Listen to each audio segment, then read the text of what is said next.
1, 2 más 1, 2 más 1. Ay, estrés. Hola, ¿cómo están? Bienvenidos. Nosotros hoy día les vamos a presentar nuestro proyecto sobre el razonamiento médico clínico. El primero presentarnos. Yo soy Carlos Camposano, Sebastián Aristilla, Fernando Rivera, Antonio Figueroa, Trinidad Arieste y Agustina Basme son nuestros compañeros. Con ellos nosotros diseñamos una investigación, la cual se basa en la entrevista de dos médicos con más de 20 años de experiencia entre cada uno para poder evaluar qué rol finalmente juega la experiencia en el razonamiento médico, el razonamiento clínico de un médico, cómo la experiencia va cambiando las visiones. Antes de claramente ver esto, tenemos que ver qué entendemos por razonamiento clínico. Para nosotros, este va a ser toda la toma de acciones, pensamiento, desarrollo que nos va a llevar hacia la clínica o la toma de decisiones en respecto al paciente. Con esto estamos englobando la anamnesis, la toma de la historia del paciente, las decisiones, las discusiones con nuestros colegas y simplemente el globo general. Con eso los dejo con las entrevistas. Mi nombre es Nicolás Rivera Valdivia, soy médico cirujano de la Universidad Mayor de Santiago, especialista en oftalmología y subespecialista en retina y vítreo. Ahora le vamos a hacer unas preguntas. ¿Qué ha significado para usted ser médico? A ver, siento que ser médico, aunque suene un poco cliché, es vocación pura. Yo desde que tengo uso razón decidí ser médico, nunca tuve otra opción en mi vida como para seguir a futuro, y siento que es una carrera muy llenadora, sobre todo en lo que yo hago, que es poder trabajar con la visión, y la verdad es que es muy bonito y muy gratificante poder devolverle la vista a los pacientes cuando tienen cataratas, por ejemplo.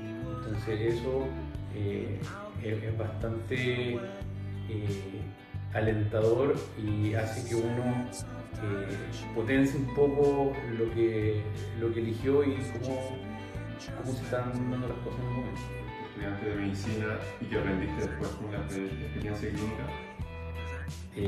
Creo que una de las experiencias, tanto como médico general cuando trabajé en urgencia y después la especialidad, es que nunca se puede salvar todo, ya sean pacientes o lo que fuese. Siempre van a haber condiciones que van a quedar fuera de las manos del cirujano o del médico, y eso hay que tenerlo muy claro y saber aterrizarlo, porque uno tiene que aprender a vivir muchas veces con la frustración de no poder hacer más, incluso si está muy preparado. ¿Qué rol tiene la semiología para su desempeño profesional actual?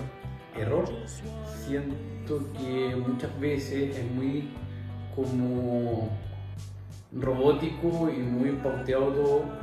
Y siento que en algunas ocasiones uno tiene que empatizar más que solo preguntar y mantener esa relación como vertical entre el paciente y el médico. Uno de repente tiene que sentarse, ponerse a la misma altura y poder un poco entender el trasfondo de los pacientes y no ser tan mecánico. ¿Cuáles cree que son las características que distinguen a un buen médico? La vocación, la empatía, y la buena disposición para tratar a los pacientes, incluso en los momentos más complejos, incluso si el paciente no coopera. Pero creo que la empatía y la vocación son las virtudes más importantes que debe tener. ¿Qué es para usted el razonamiento clínico médico? El razonamiento clínico médico, según lo que, a mi parecer, es primero saber lo que uno está haciendo para poder enfocar un adecuado diagnóstico y finalmente indicar el tratamiento correcto. Si pudiese viajar al pasado y hablar consigo mismo, ¿le aconsejaría seguir en la carrera? ¿Qué otro consejo le daría? Sí, yo le aconsejaría 1.000 veces que siguiera la carrera de medicina, que disfrutara más la carrera, más los turnos. Yo lo que hago ahora, turnos no tengo nada, pero siento que es una etapa muy linda donde más se aprende, y por sobre todo donde uno aprende a conocer el día y la noche de cada paciente. ¿Qué considera lo más importante para convertirse en un buen médico? La vocación y querer formarse bien para poder tratar bien. ¿Qué información toma en cuenta para hacer los diagnósticos? La historia clínica del paciente, sus antecedentes, Y básicamente eso para hacer una aproximación diagnóstica o para ir un poco sospechando el diagnóstico y después hacer un examen físico como corresponde. Si tuviese un tiempo muy limitado para atender a un paciente, ¿qué parte de su consulta nunca dejaría de hacer? La anamnesis y la agudeza visual. ¿Cuál cree que es el momento más importante de una consulta médica y por qué?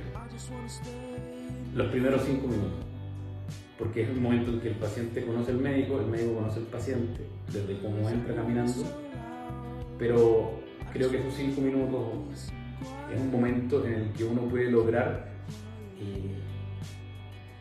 esa conexión que finalmente va a ser muy significativa en el tratamiento. Yo tengo un profesor que una vez me dijo, si tú conectas bien con un paciente, tienes el 50% del tratamiento ganado. ¿Cómo y cuándo descubrió su importancia? ¿Hubo algún caso en particular que les marcó? Sí, en pediatría, en mi rotación de pediatría en el Hospital de Carabineros, con este profesor que te cuento, que el doctor Payá, siempre me voy a acordar. Porque en ese momento, cuando tú le das la seguridad a la mamá del paciente pediátrico y depositaba posteriormente la confianza en ti, todo lo que tú dijeras iba a ser tranquilizador para ella. Por lo tanto, si confían en ti, tú tienes las armas para poder seguir gestionando y avanzando en el diagnóstico. ¿Alguna vez ha dudado del diagnóstico o tratamiento entregado y por qué? Yo creo que siempre existen pacientes complejos donde las hipótesis diagnósticas son más de una, que por lo tanto, hasta no tener las certezas con exámenes de apoyo diagnóstico, uno en un par de ocasiones sí ha pasado y siento que es parte del proceso médico. Es muy cierto el dicho que dice ni nunca ni siempre. Probablemente van a seguir pasando cada vez menos porque uno va agarrando un poco más de experiencia en el camino. Cada paciente que uno ve es una experiencia distinta, pero sí, siempre hay pacientes que tienen más de una hipótesis diagnóstica que probablemente no son muy similares y eso siempre lleva a un poco de duda. ¿Alguna vez ha compartido algún error médico con sus colegas, estudiantes o amigos? Siempre. Yo lo aprendí de mis profesores, o sea, una cirugía de catarata, una vitrectomía bien hecha siempre generalmente va a salir bien. Pero donde uno más aprende es en los errores de los demás, sobre todo de los profesores.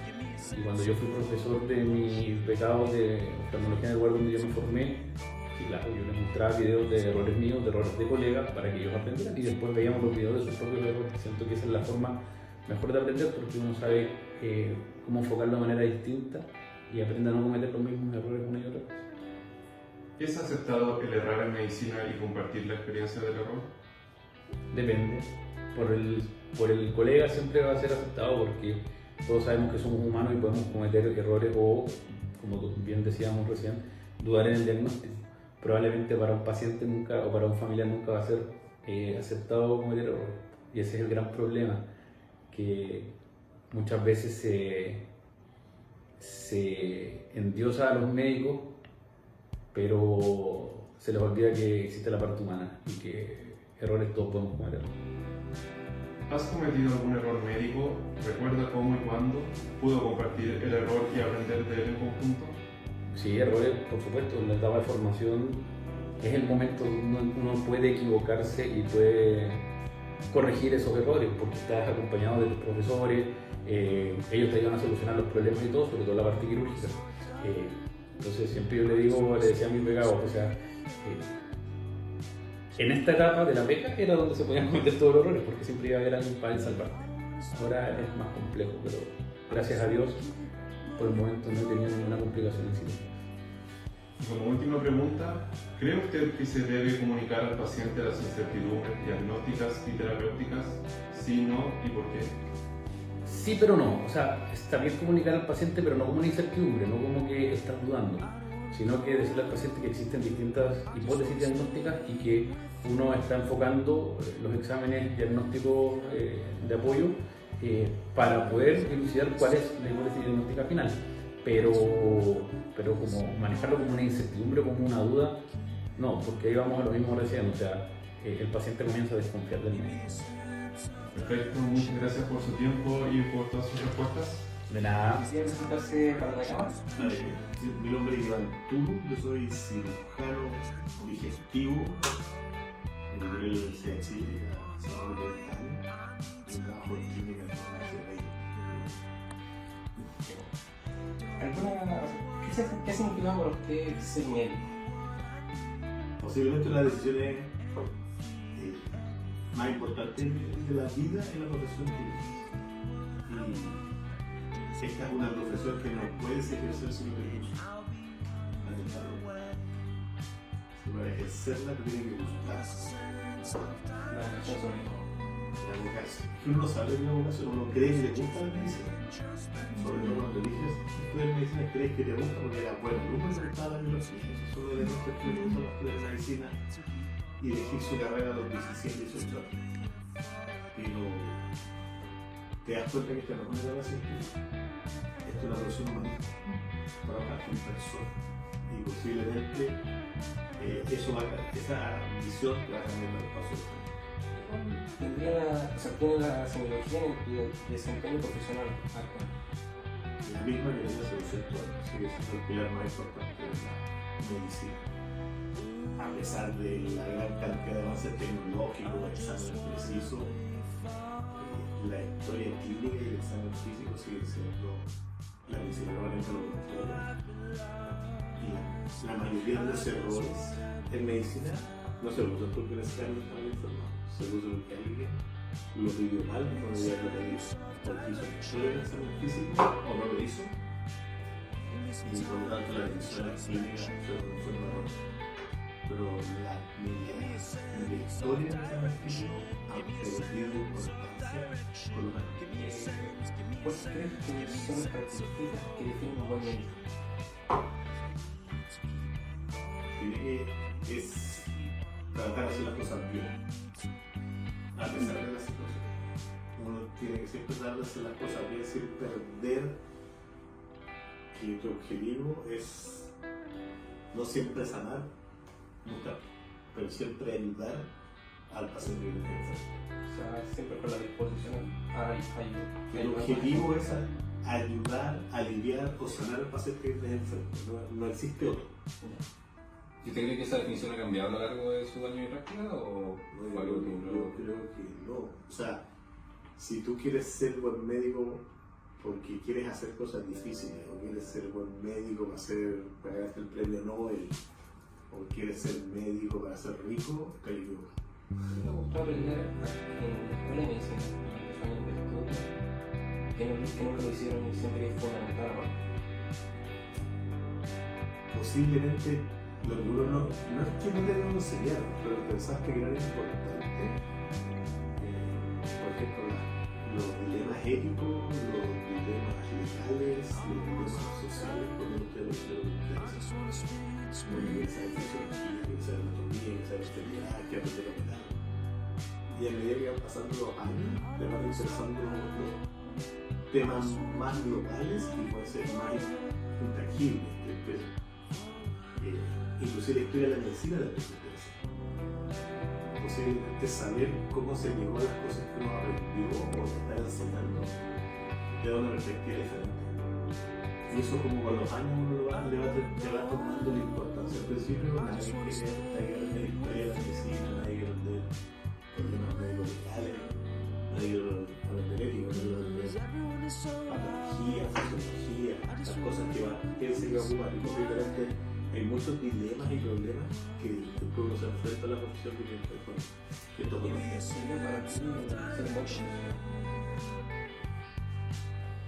Es estar seguro de que hice todo mi esfuerzo por tratar de la profesión. Y si logro hacer eso, creo que los resultados vienen solo. A uno no le... que te vaya bien en la medicina no es un objetivo,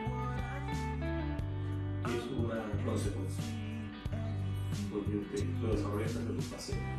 O lo que se intenta siempre para ayudarlo, para dejarlo que sea lo que exacto. Ahora pasando un poco a lo que es el relacionamiento clínico, ¿qué es ¿Qué se hace para generar un diagnóstico? Es un proceso que hay que aprenderlo, porque hay que conocer es la integración. La integración de la historia clínica, el examen físico, los hallazgos, el laboratorio, pero más que conocimiento, nadie diagnostica lo que no sabe. Tú no puedes diagnosticar cosas que no sabes. Así que y por eso uno está obligado a seguir estudiando y aprendiendo. Pero esta es la integración de los elementos de la historia en el contexto del paciente, con el género, sexo del paciente, con los antecedentes, con su entorno familiar, con su entorno laboral, más los hallazgos, más la epidemiología del momento, es lo que lleva al momento. Y esa integración es la que uno tiene que aprender a hacer. Básicamente, ¿cómo estás seguro de que se está manteniendo los datos correctos? O no te toman los datos de más, por ejemplo. Nunca te vas a arrepentir de tomar datos de menos, te vas a arrepentir de tomar datos de menos. Hay un libro de mi querido doctor que es mi chavo sobre que decía que la mejor herramienta del médico es la cita. Siempre sí que el tiempo el paciente no es una historia. La historia es aplicable de ninguna parte. Uno con los años va aprendiendo qué preguntar a medida que el paciente te va contando su historia. Uno aprende a dirigirla, pero tienes que tener el tiempo y la concentración a tomar los datos clínicos. Dedicarse a ello. Bueno, si tuvieses un tiempo muy limitado para atender a un paciente, ¿qué parte de la consulta jamás dejarías de hacer? La historia. La historia clínica. O sea, todo lo que es la amnesia que estamos La amnesia. O sea, si uno comete errores es por falta de amnesia. Importante. O sea, si algo falla, todo falla. Porque si no le podéis pedir a todos los pacientes que vienen a tu consulta antes con un escáner de cuerpo completo de ellos. ¿Cómo se dio cuenta de eso? O sea, ¿hubo algún caso especial que lo marcó? Mira, un profesor mío dice que, por lo menos en mi especialidad, que en la cirugía nadie aprende los químicos. Solo aprende los datos. Y yo lo que no aprendo los datos. No cuando te aprende, uno tiene que aprender cuando te aprende. Cuando se pega el borrazo. Te pega un borrazo.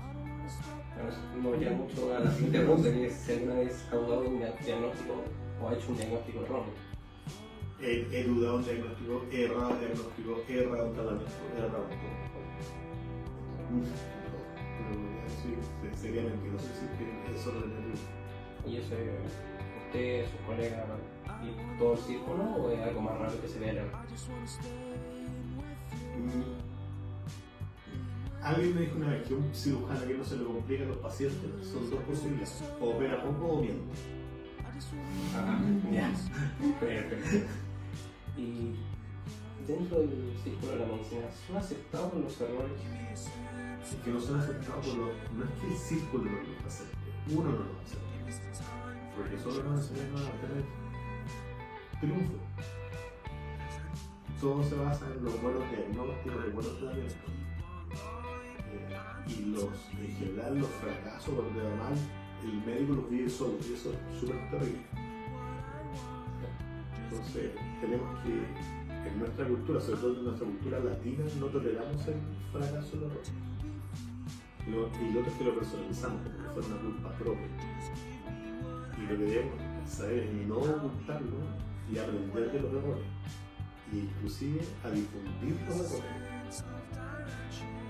Porque si no, nadie más aprende. Si uno comete un error y se lo guarda, solo tú vas a aprender del error que cometiste. Y eso va a llevar a que otros cometan lo mismo error. Y uno quiere que se aprenda y no se lo vean. Acá la última pregunta para cerrar todo es si usted cree que debe comunicar al paciente las incertidumbres diagnósticas y terapéuticas.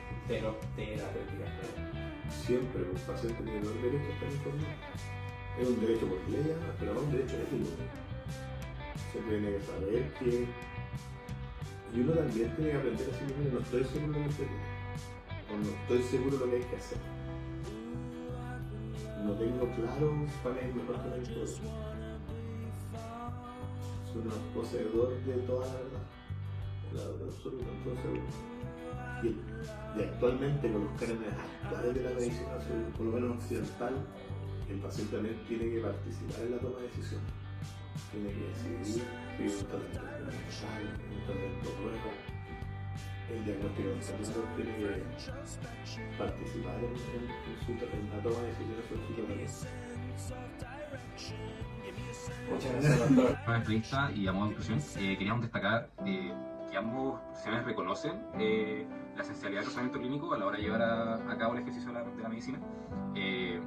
Los dos reconocen que es un proceso cognitivo muy importante para llevar a cabo hipótesis médicas, diagnóstico y un eventual tratamiento. Y algo que resultó muy interesante entre los dos fue la metacognición sobre los errores propios y cómo ellos transforman esa experiencia en oportunidades de aprendizaje. Juntos, además de la comunicación y la divulgación, por decirlo de cierta forma, de esos errores para ir mejorando a la par que sus colegas y así evitar la repetición de estos errores. Lo que demuestra una gran capacidad de autorreflexión y autocrítica que se mantiene con la experiencia como se. Entonces, esto nos invita a reflexionar sobre el contraste de cómo la experiencia profesional se traduce en distintas vivencias. Tenemos por un lado al doctor Turo, que lamentablemente ha tenido que enfrentar distintos errores y pérdidas, y por otro lado tenemos al doctor Rivera, que agradece no haber tenido que pasar por ese tipo de vivencias. Entonces esto nos lleva a pensar en cómo la acumulación de estos errores y pérdidas que presentan los años afectan al profesional.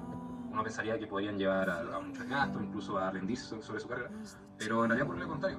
El doctor Turo expresa que cada error ha sido aprendizaje, lo ha guardado en su memoria como lecciones y nos han ayudado a no perder de vista lo esencial de esta vocación, de esta carrera, que es el paciente. Entonces, esto demuestra que tiene una gran vocación y esto se puede ver en ambos doctores, que lo sostienen y lo fortalecen a lo largo de los años. Entonces, si bien sus respuestas no contrastan mucho a nivel de contenido, sí hay algunas que muestran una clara diferencia de visión, probablemente atribuible a los años que llevan de experiencia. El médico más joven, el doctor Rivera, tiene una mirada mucho más estricta científica de la práctica, mientras que el doctor Turo tiene una visión más humanista y centrada hacia el paciente. Entonces, esto se puede evidenciar al comparar las respuestas que mencionaban sobre su formación y sobre el manejo de la incertidumbre del paciente. Por ejemplo, el doctor Rivera explica que tiene que mantenerse fuerte, no tiene que mantenerse dudoso sobre la incertidumbre, mientras que el doctor Turo expresa que debe ser lo más humano y lo más sincero posible frente al paciente y sobre la incertidumbre y tratar de comunicarla con la mayor transparencia posible. Así que ya como para cerrar toda esta conclusión, notamos que el doctor con más años de experiencia tiene una visión totalmente más humanista y menos rígida, mientras que el doctor más joven, como lo hemos visto en clase, se rige por parámetros más estrictos. Aún así, la empatía, el compromiso, la dedicación, el foco y la vocación son características muy fuertes y muy notables en ambos doctores.